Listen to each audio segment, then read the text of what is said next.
Alright, so we are back with another Storytime episode. Now, this story just came out of thin air, but I thought it was a pretty interesting story to tell. Bam!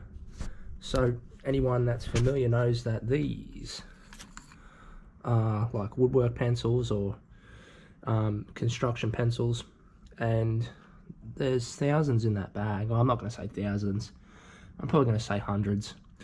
And why have I got a bag and why did I have garbage bags full is because in the early 70s my nan's sister used to work at a pencil factory in Sydney, so I remember just there being just bags and bags of pencils. Oh, that one there, that's a different one.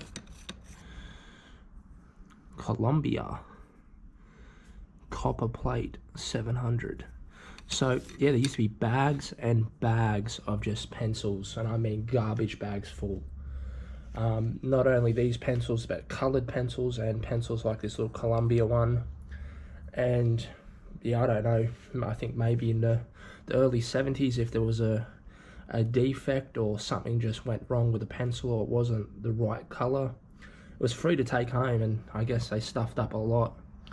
But yes, that's the story time. That's why I had just bags and bags of pencils. And my nan, who obviously was the sister of the lady that worked at the pencil factory, I remember she had just bags and bags of pencils as well, like huge garbage bags filled just in the garage.